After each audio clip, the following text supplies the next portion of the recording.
It's a really, really bad thing when you have arguably one of the best players in the country on your team and he goes down. I think that there are a lot of lies that are being portrayed about Harold Perkins Jr. I think that there are people that think that they know and go into stats and just look at the stats and don't realize how big of an impact I humbly believe that he's had this season so far in the 4 games that he's played, especially in pass rush. And it's something that we're going to discuss because, guys, when he's out there, the God's honest truth is that teams scheme for him. South Carolina did it. UCLA did it. USC did it.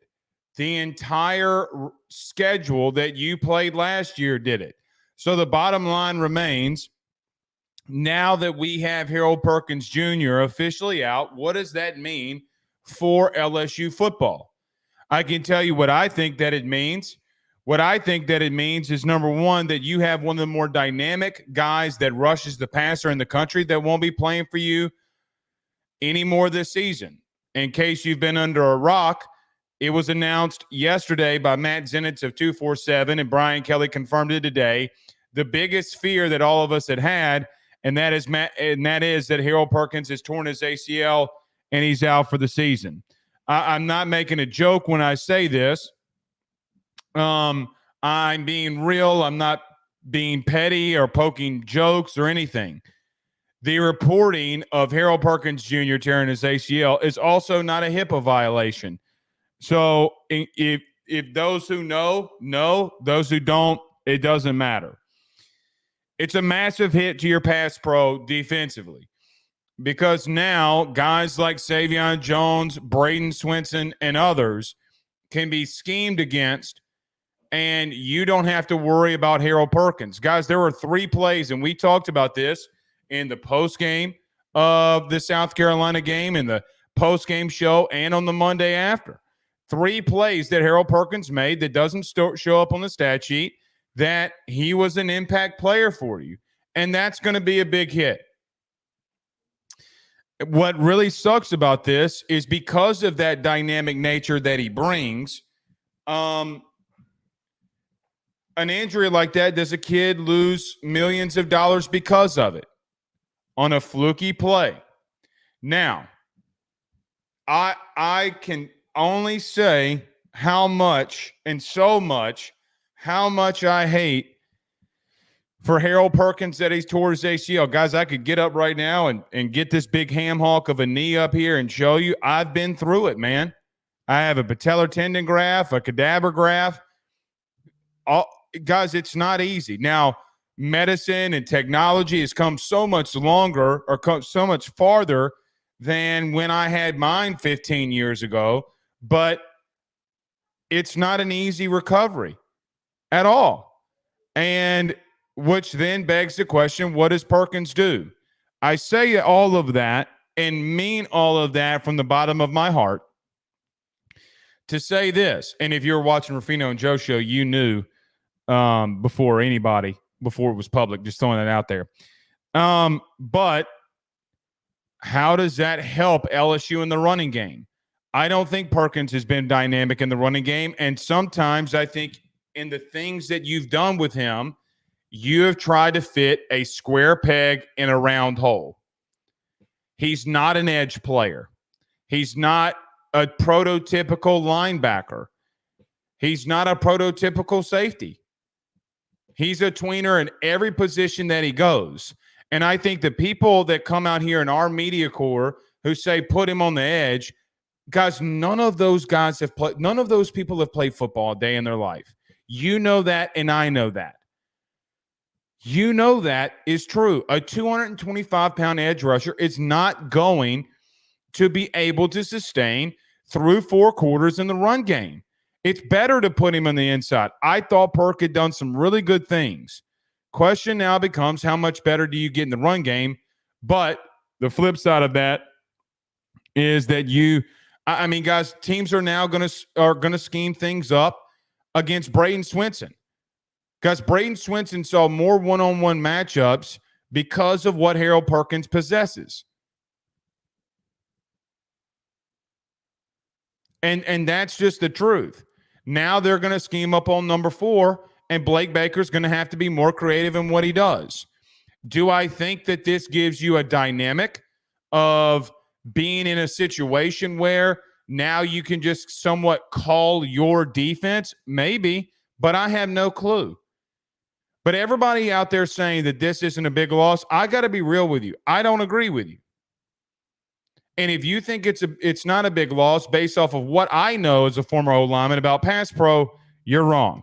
Nevertheless, we're live. Welcome back, ladies and gentlemen.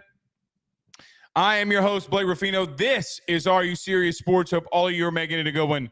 We know that we are as well. We got a lot of people in here. David Woodard, 318 in the building. Good to have you here with us. Thundy in the 904. Good that you're with us here too. Shreveport, says Mickey. Jamie Post is in the 318, but is living in the 336. Good to have you in here. Yeah, where is everybody watching us from tonight? Nolan Strange says he's in the 318, stationed. I'm assuming he means stationed in reference to maybe military, and if so, thank you, Nolan, for your service. It is absolutely 1,000% and always will be on this show. Greatly appreciated, but he says stationed in the 618 Illinois. Good to have you in here with us. Ray Powell says, do you think that Perkins will come back for another year? I don't know. I really, really, really don't know.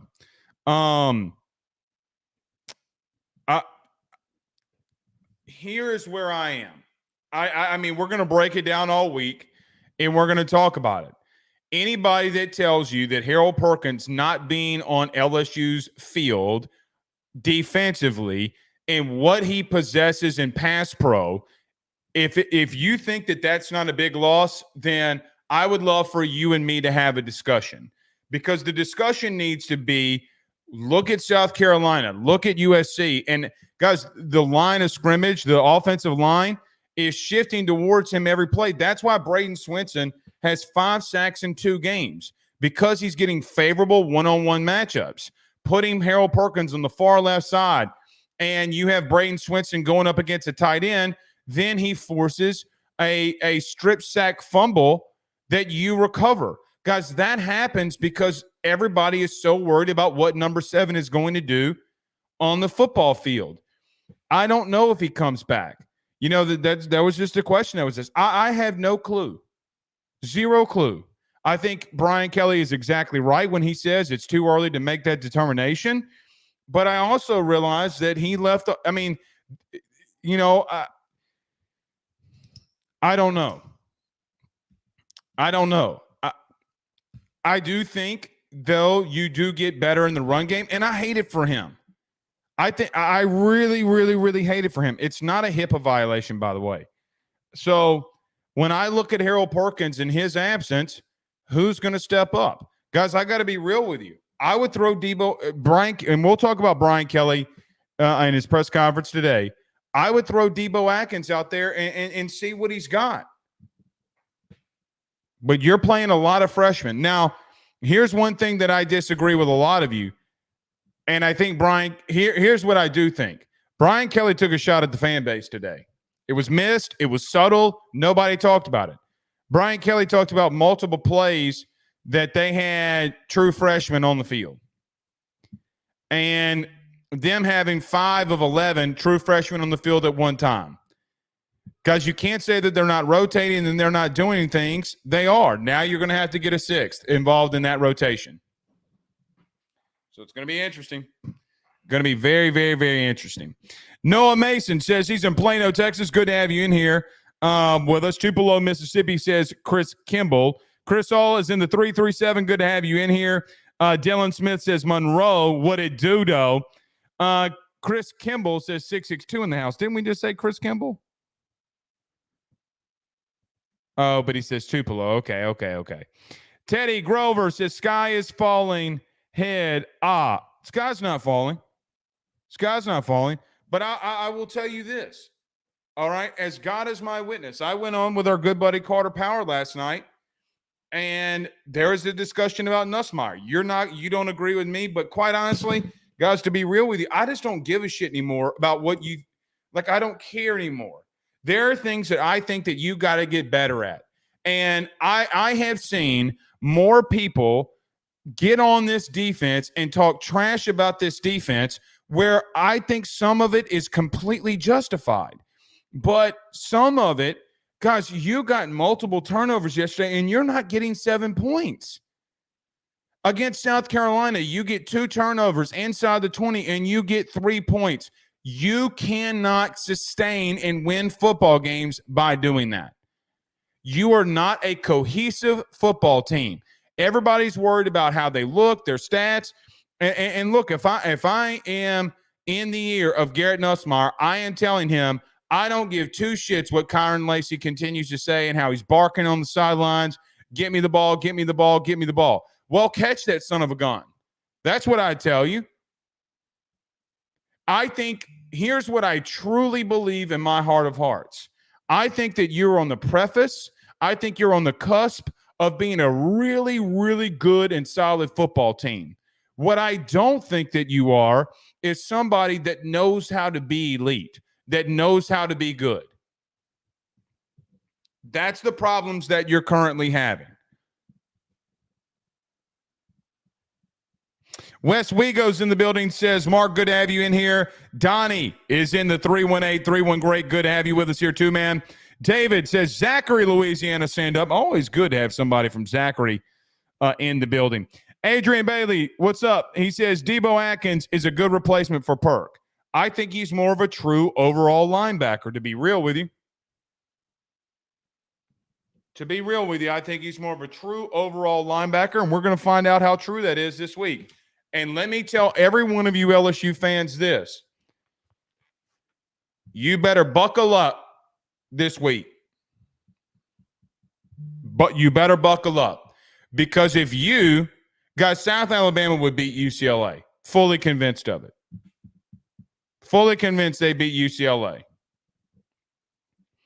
And the problem and issues that we're going to talk about coming out of the break is that you let a really bad football team hang around with you. That's what makes me mad and upset. Oh, Mr. Blake, it's hot outside. 2 teams play on the same field. One team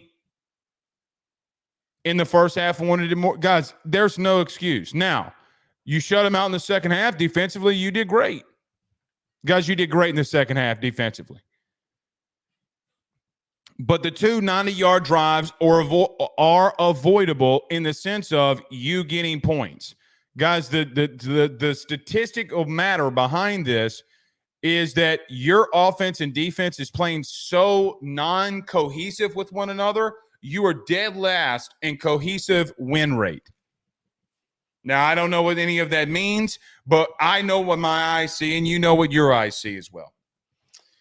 Cole Adams says, Lacey back to his drops in crunch situations 3 in 2 weeks. Not good. Not good. Mr. 205, living at large, says, repping the 205. Good to have you in here with us. Houghton is in the building. Simon Brown. Man, what's up with our boy from Houghton? Our boy Dak, man. God, they do not look like a good football team. Saints pissed down their leg yesterday, too. So, all right, let's get rolling. Everybody do us a favor by hitting the like and share to all those groups. If you're on Facebook, all of those social media pages. 1.3 million views on Facebook this in the last 28 days. 1.3 million. I feel like Jordan. Fade away. Or would that be Kobe? Bang. Like I'm Mike Breen. Thank you all on Facebook. 1.3 million views is absolutely ridiculous. I have no idea why you love me so much sometimes, but I love you just as much too. If you haven't done so already, if you're on Facebook, like the page, follow the page. We greatly appreciate you doing that. If you're on YouTube, share all those pages too. Share all those groups. If you're on YouTube, close to 8,200 subscribers. If you haven't subscribed already, do us a favor by doing that. Wherever you listen to podcasts, do us a favor by hitting the like or hitting the review button. Give us a 5-star rating. There is still, we got one this past week. There's still some Rudy Poos out there giving us 1-star reviews. I highly ask that you do us a favor by going over there on Apple Podcasts, Spotify, wherever you listen to podcasts. And if you can, please give us a really good review. We would greatly appreciate all of you doing that. Let's get to a quick break. We'll come back. We'll break down the UCLA game. We'll talk a little bit about South Alabama. We'll go through the Brian Kelly press conference, and then we'll go through so much more with LSU. Stay with us.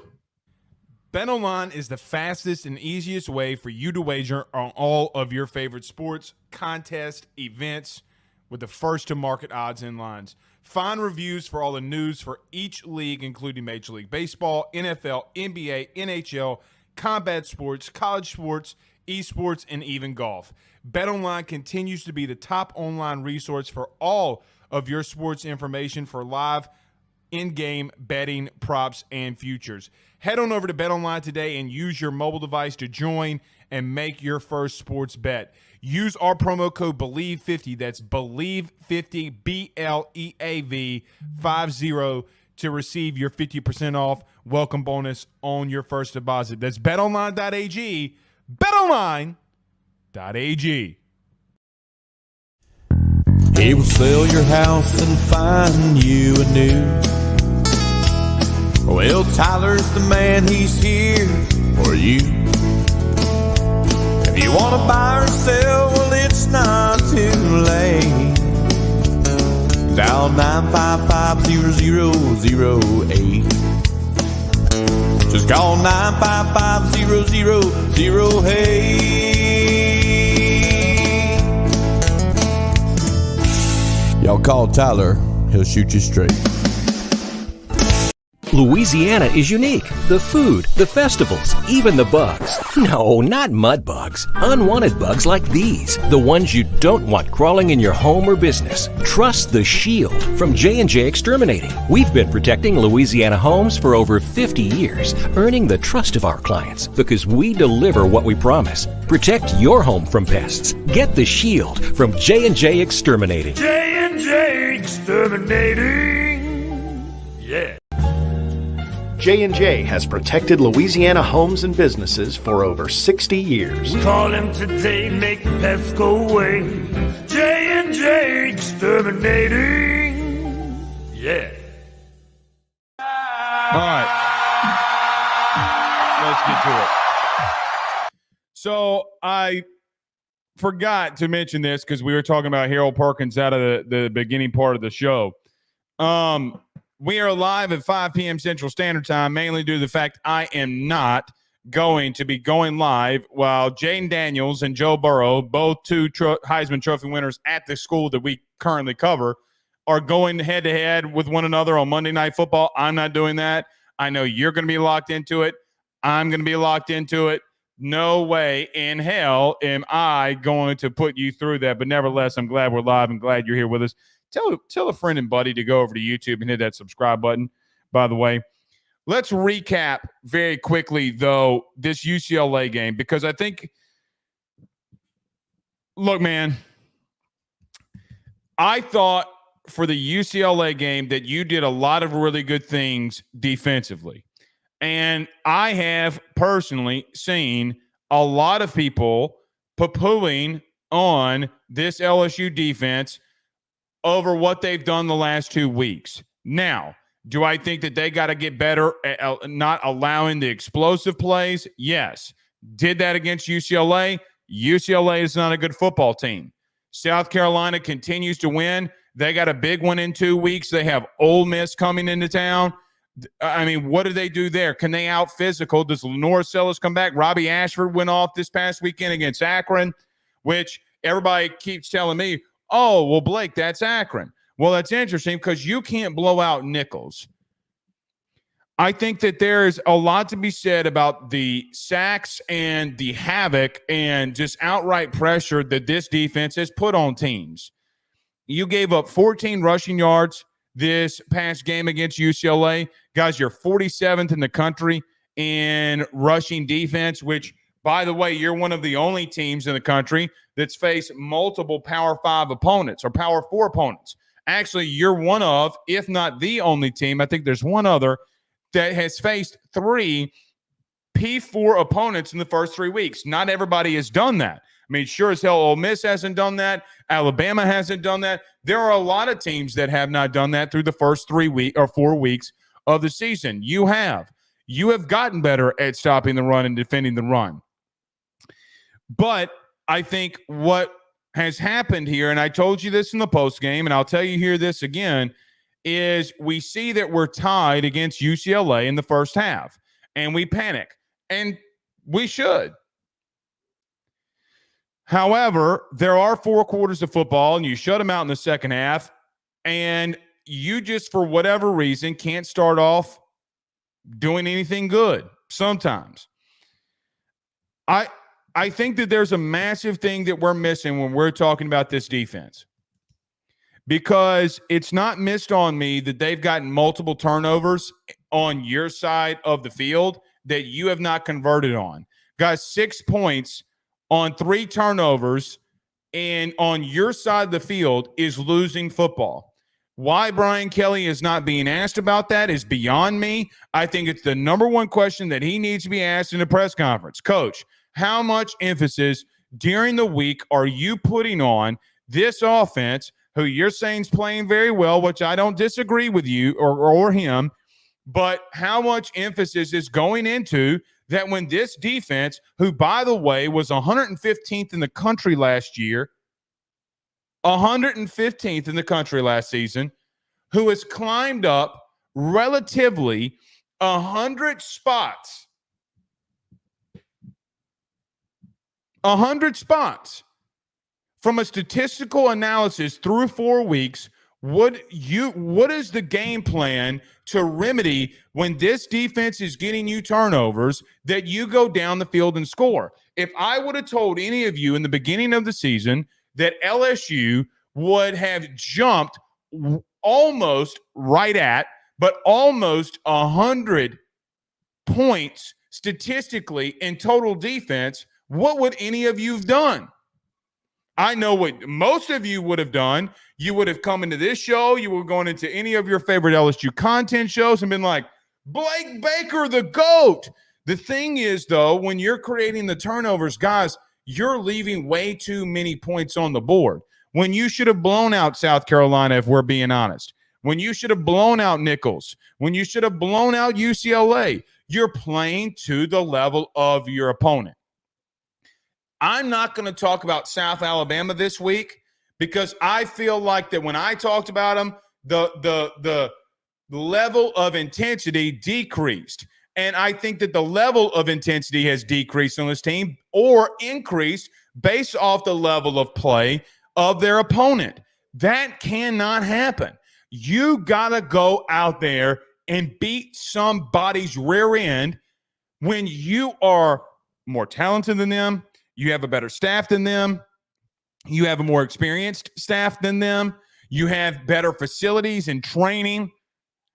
There's no reason that the 126th offense in the country and the 128th total defense in the country has any business keeping you out of the end zone or getting 3 and outs. None. Zero. But I will say this until I'm blue in the face. Through the first quarter of this season, or really actually we're a little bit past the first quarter, the second quarter of this season, guys, we're in the second quarter of the season already. And through that, you have not been good when your defense has gotten you stops and turnovers at converting on those situations. It is your biggest issue. It's not let me back up. I was going to say it's not remotely close. Let me dig into that a little bit more because I don't want to be lazy in my take. Guys, if you cannot convert when you get extra possessions, then the likelihood of you being where you want to be at the end of the year is not, you're not going to get there. Now, I have been challenged a lot on this situation. In the challenge of that, I would throw out, what is your expectations of where they need to be?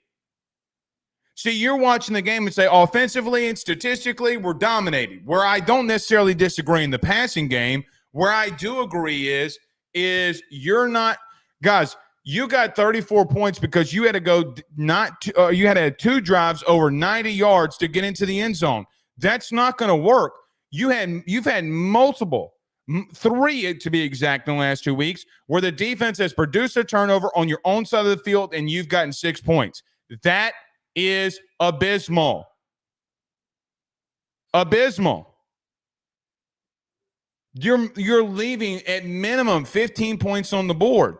If you beat South Carolina 45-27, that's much different.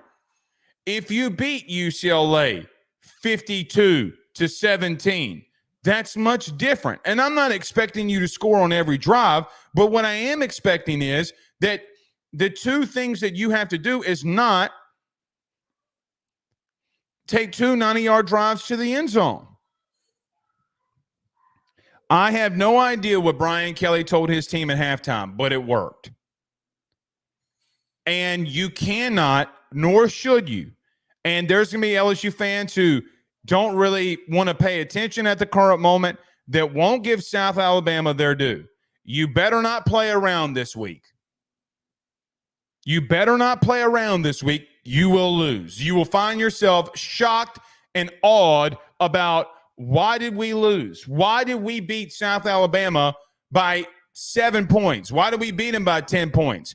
You'll go through an entire bye week saying, oh, there's no way in human hell that we can beat Ole Miss. I think that you are on the cusp of not just being a really good team, being I think you're a good to average team right now. I think that this team, for what it's worth, is on the cusp of being really, really good. Maybe even, I say great, but I think if a team's in the, a top 4, they have that potential.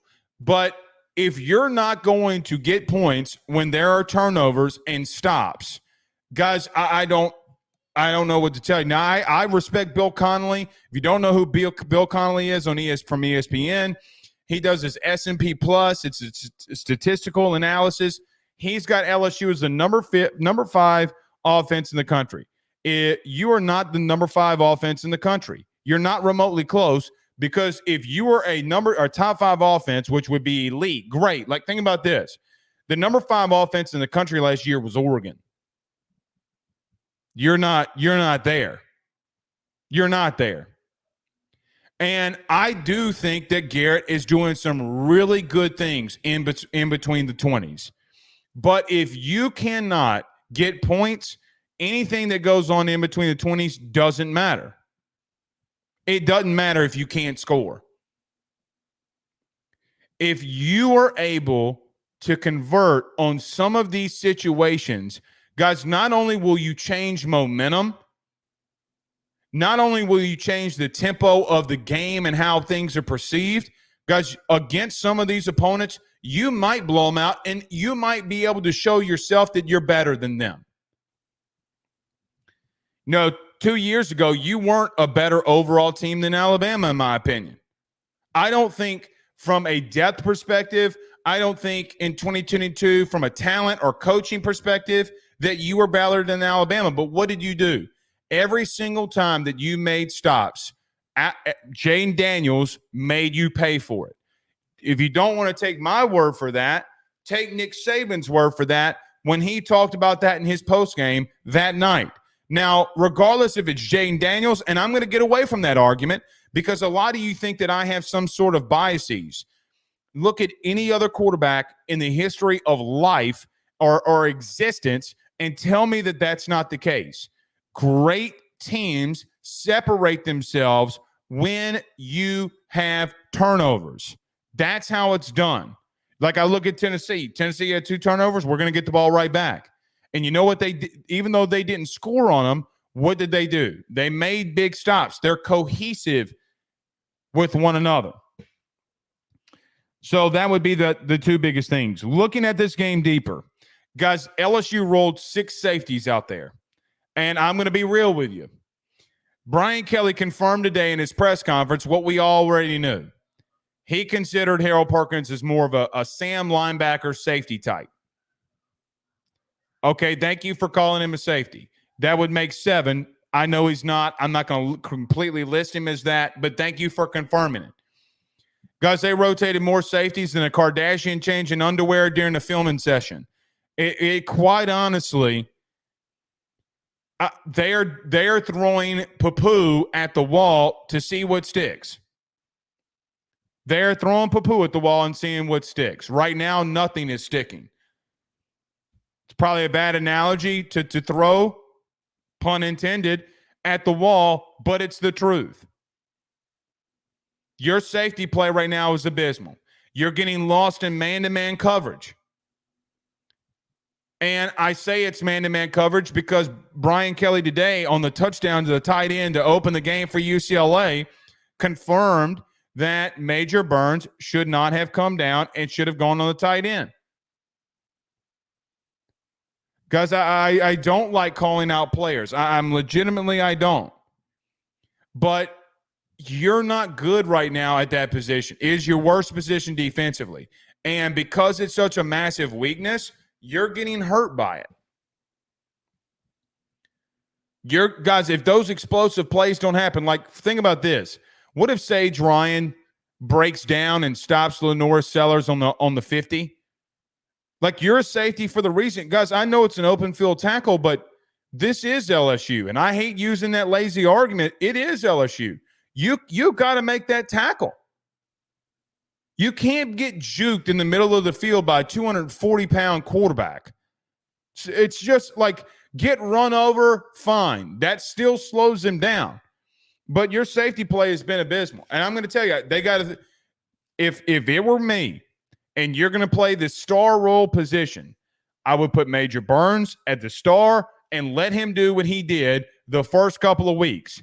Putting Major Burns at a strong safety in the middle of the field is the most boneheaded decision that this staff continues to make. It's boneheaded.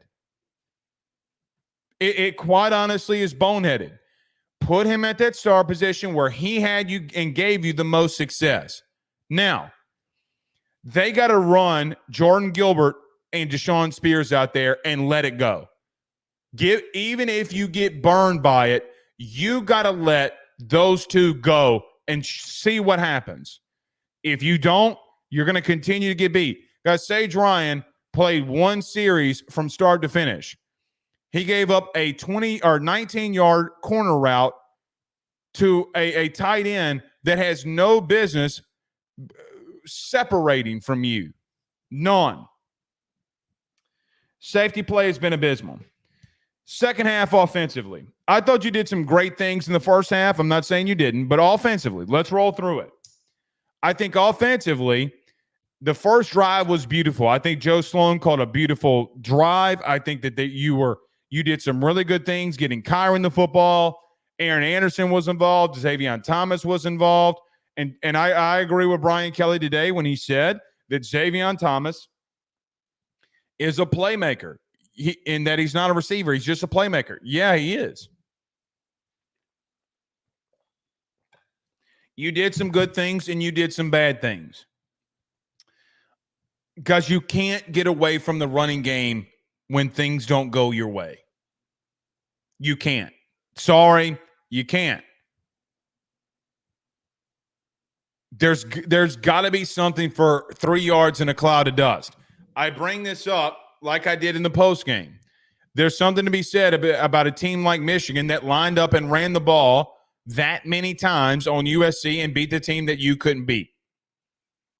It's not that Michigan didn't bring just as much pressure as you did. Isn't that their D-line is better than yours? Guys, Woody Marks had 100 yards on 13 carries against Michigan. That's supposed to be the best defensive line in the country, and quite honestly, LSU's defensive line looked better against a common opponent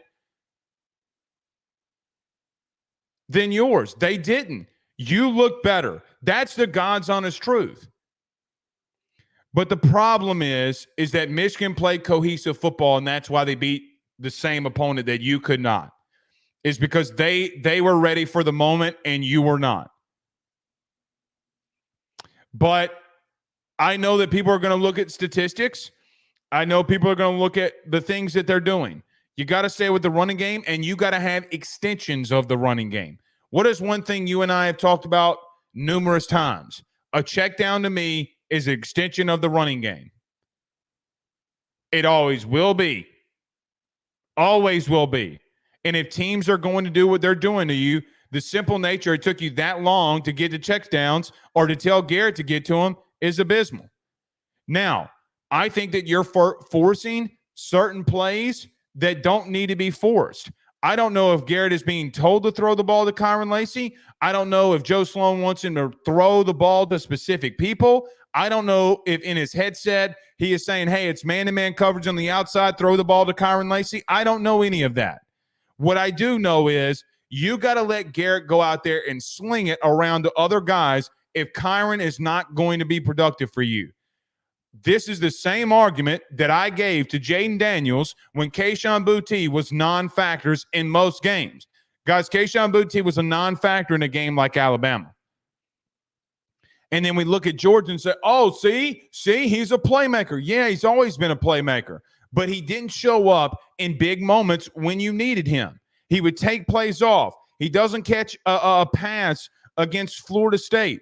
Kyron, love you. Think you're a great receiver and will be one. You cannot have times and where you lapse in judgment of what you need to do in reference to focus. You got to be focused and locked in. Guys, Aaron Anderson has been, in my humble opinion, your offensive player outside of the quarterback position. He's been your best player. Neither one of your tackles have been as good as him, relatively speaking. And when you get inside the 20, you're not going to him. Why? Because he's 5'8"? Well, he's the only one that's shown that he can make plays. The one time that you went to him in the red zone, he scored a touchdown. His only touchdown on the season, which also is mind-boggling. And then we have Joe Sloan in the USC game screaming at Nussmeier saying, run the play that I effing call. Okay, well, that sounds great. Well, some of the things that you're calling and forcing your quarterback to do is not benefiting him because he's missing wide open receivers that I think Nussmeier, quite honestly, would hit if he's not being talked to in his headset. Give him the play, tell him what coverage it is, and let him go.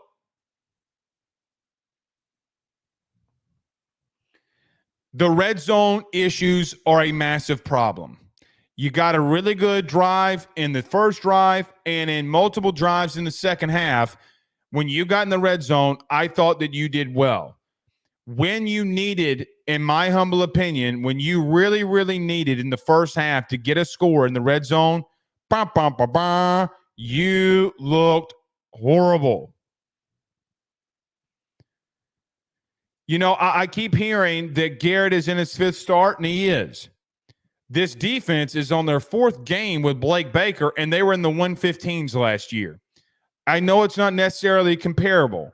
What I'm trying to point out here is this. You have had hardly no turnover on your offense. None.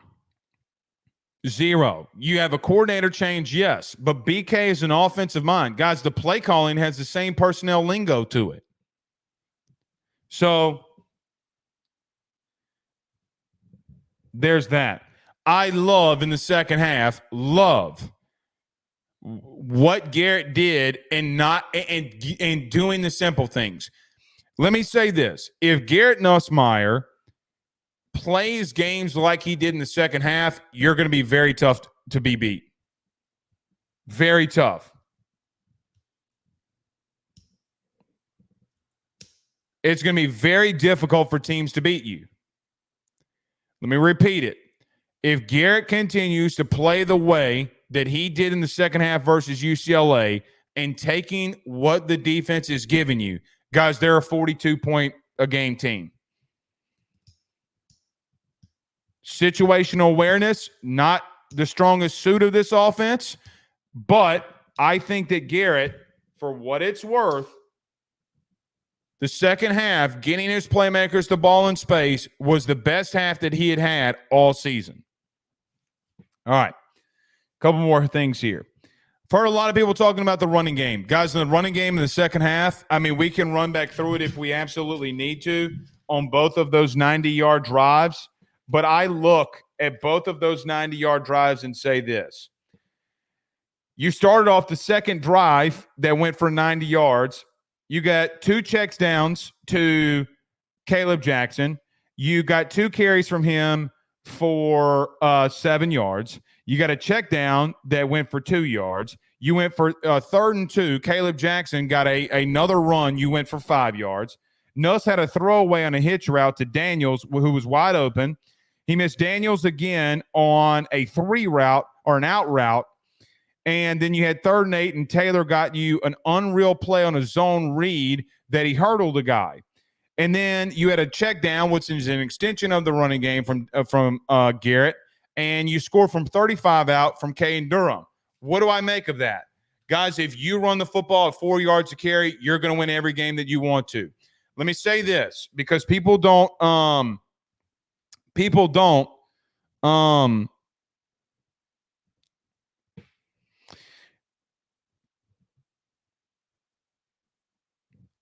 Jamal Christian, I don't know what's going on in the chat. Let it go. Guys, don't respond to him. Let him go. Don't respond to him. If there's a troll in the chat, just don't respond. We'll take care of it. I think in the second half, let me say this. 2 teams yesterday or Saturday won games by running the football 4 yards in a cloud of dust. Utah and Michigan, both.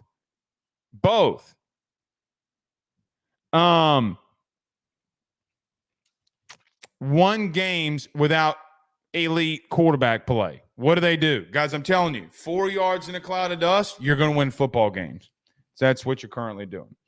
All right, a couple more things, Sam. I need Caden Durham to touch the football more. I don't know what's up with the personnel. I don't guys, I'm telling you, when the kid's got the ball in his hands, he's a playmaker. I know that you said, well, man, there were some of the runs he had weren't really good. Well, okay. But you can't just, he's got 3 touches in the first half, so let's not get him the football. That's stupid. That's so dumb. So dumb.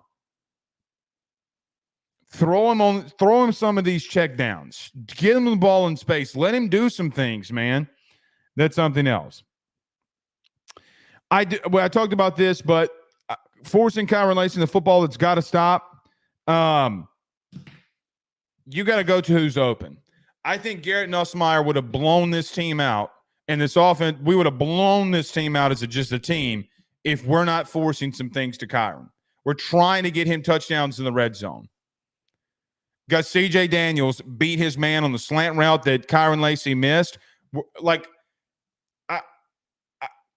Somebody's got to have a conversation with Kyron and saying, hey, man, we got to go to other people to get you more open. Stop barking. I know that it's happening. And Kyron's a really good player, but you got to do that. Braden Swinson. Let's end it with this before we get to a couple of comments and wrap some things up on this segment. And we'll go to Brian Kelly, and then I'll get some of your questions, and then I got to roll. Braden Swinson is a first quarter, I don't know, let's just say for the first 4 games, let's just call it the first quarter of the season. I know it's not, but let's just pretend it is. I think he's the best player on your football team at the current moment. And if he's not the best player, then he's right behind Nussmeier on the production that they've had. Now, I am very worried about Braden Swinson. I'll tell you that in just a moment. But to start off, I think that he has been a midseason All-American in the country. Now, in 15 minutes, I'm going to be on the Rufino and Joe show, and that's what I do all day. I break down, look, study, nothing but college football all day long. It's my passion. I love it. That's what we do. But I'm really worried about Braden Swinson in the sense of I think that teams are going to start scheming on him instead of number 7 now, and can he overcome it? He lost his grandmother and found out during the USC game, and something happened. Kid's been not good. Kid has been elite in the running game. His effort has been unreal. Unreal. That kid's effort has been off the charts from last year to this year. It's insanity. I feel like that young man is playing with a massive purpose. And if anybody on that team has a half of the want to that he has, we would be dominating human beings. I don't know if the want to is there as much as Braden Swinson. You got to go to a very dark place to be successful sometimes. All of you that run successful businesses know exactly what I'm talking about. Sometimes you got to get in the deep down and dirty to be what he has been. He is absolutely fantastic. All right. Anthony says, Blake, so if they scheming against Swinson, who will be the next one to step up? Jones, maybe? I don't know. I don't know. But I will tell you this.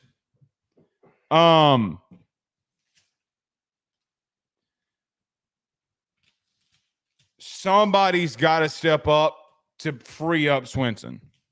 Guys, I'm telling you right now what teams are going to do. Braden Swinson might not have a sack against South Alabama because they think that they're going to scheme up too many things around him because Harold's out. Somebody's got to step up. And I think Blake's got to do the best job that he can defensively, and we'll see about that. All right. Let me do this. Let me get to a quick break. We'll come right back. We'll talk about Brian Kelly's press conference, get to some of your questions, and then we'll wrap it up. Y'all need to go over to Ruffino and Joe show after this too. Josh Pate stopped by to talk to us.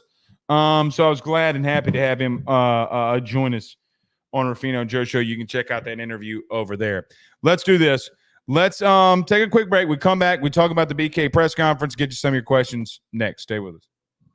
Guys, you might know my good friend Carol Falls and all the great service that he provides over at State Farm. He is your good neighbor after all. But did you know State Farm has surprisingly great rates as well?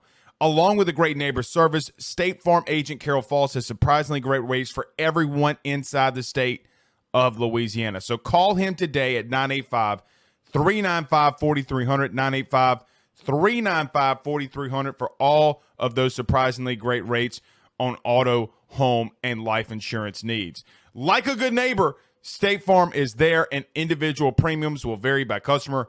All applicants subject to the State Farm underwriting requirement. Guys, I want to talk to you about our good friends over the Drake Williams Law Firm and Drake Title Company.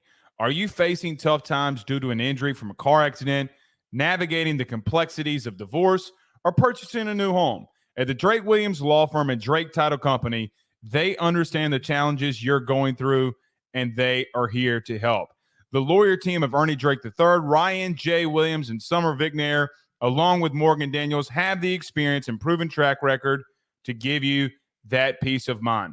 Give them a call today at 985-386-7600. That's 985-386-7600 to schedule a free consultation at their brand new office located in historic downtown Ponchatoula. They're also doing a special, the AYS special. If you're refinancing or closing on a home in Southeast Louisiana, request the Drake Title Company to handle your closing. If you mention Blake Ruffino and AYS, you're going to receive a $400 discount on title fees. Again, give them a call at 985-386-7600. Let them know that Blake Ruffino sent you on by.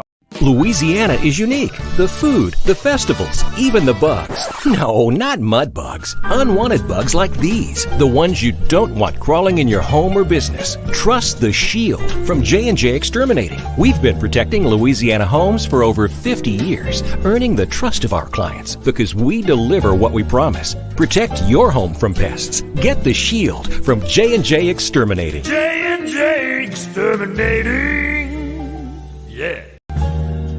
J&J has protected Louisiana homes and businesses for over 60 years. Call him today, make the pests go away.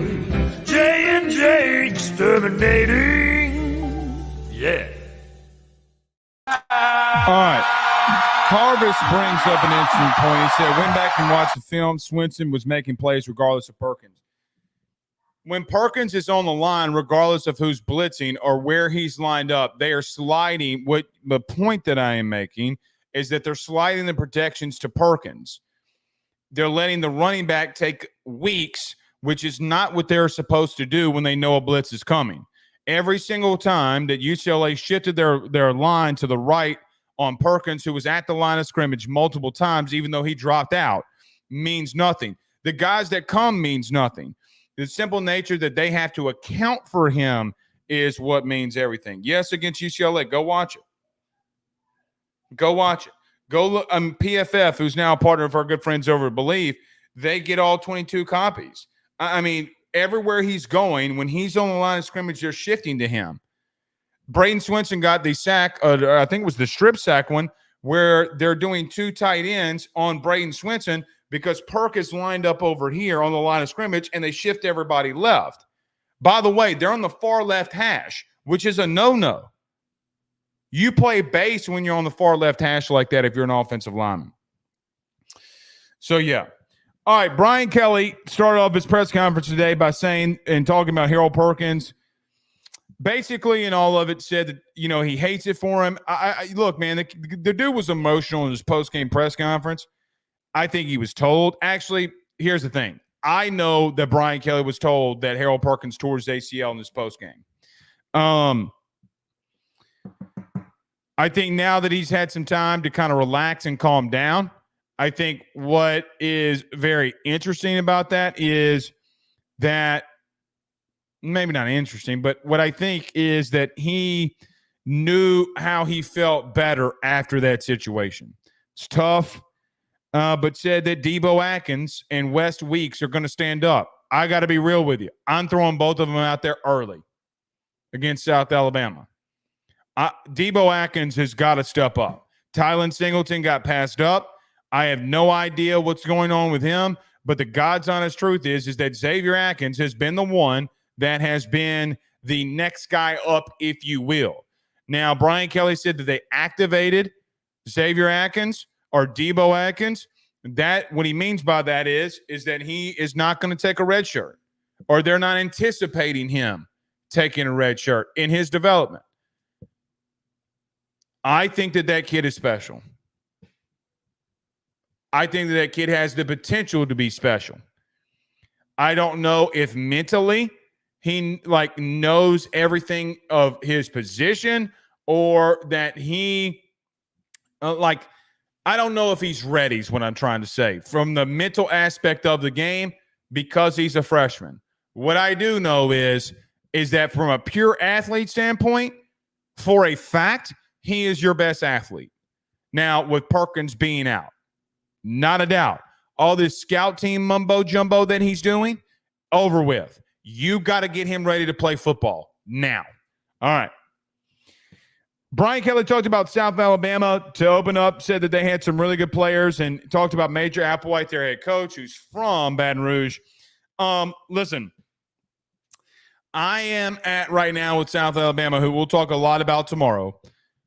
Guys, you better not sleep on them. You better not sleep on them. Because if you sleep on them, what's going to happen is that you're going to be in another dogfight like you somewhat were against Nichols in the first half. Don't play around with them. They got no. You know what they got? Do they have good players? Yeah, they got some good players. They got a freshman running back that's a beast. I think 235, 240 pounds, who just run you over, and they're going to run the football with Lopez, that let the lefty quarterback. They're going to run the football, and I'm just telling you, you come out there playing around, they're going to beat you. Come out there being flat like you did, because that team, for whatever it's worth, Major Applewhite, dude, they play with their hair on fire. Now, do I think that they look like a little bit of a high school team? Yeah, I do. From a physical standpoint, guys, they look like a high school football team.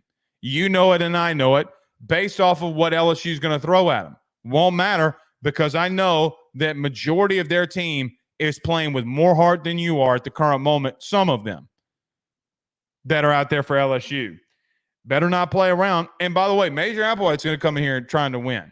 He said, there's no redemption there's nothing. I'm just, nothing going on with me going back to Baton Rouge. He said that today in a conference, I guess, or whatever. Yeah, there is. He's lying his ass off.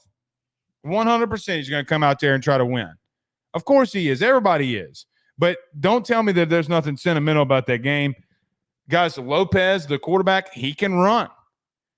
He can really run. He is a good, scrappy football player. Little lefty, the quarterback. Go ahead and play around with him if you want to. Brian Kelly said that he thought that the edge rushers, he talked about Kevin Peoples and the interior defensive line. He called out and mentioned both of his assistant coaches, and Bo Davis and Kevin Peoples. Let's start with Kevin Peoples first. Guys, Kevin Peoples, for what it's worth, has not had a guy where he's been, like let's say he's been a place for 2 years, somebody's going to have a 10-sack season. Just his calling card. That's why a lot of people think he's the best edge rush guy in the country. Well, probably because he is. I mean, guys, he very well may be. But I think the better job, because I think that Braden Swinson's going to be borderline a top 40 pick because of the production that he's bringing out. I do think that Bo Davis has done a overall better job based off the hand that he was dealt. Don McKinley got in the game last week against UCLA, and I would 100% look, they are putting things together. Now, there has been a lot made about his, recruiting and guys that he's brought in. None of you know D-line like he does. A lot of people have called him a lazy recruiter. It's fine. Guys, the production that's going on in Texas right now would lead me to say to you, you better shut your mouth because you don't know what you're talking about. You really don't. You 100% don't. Jakeem Stewart, the 5-star, who may be reclassifying, shows up. First dude he's dabbing up. Bo Davis.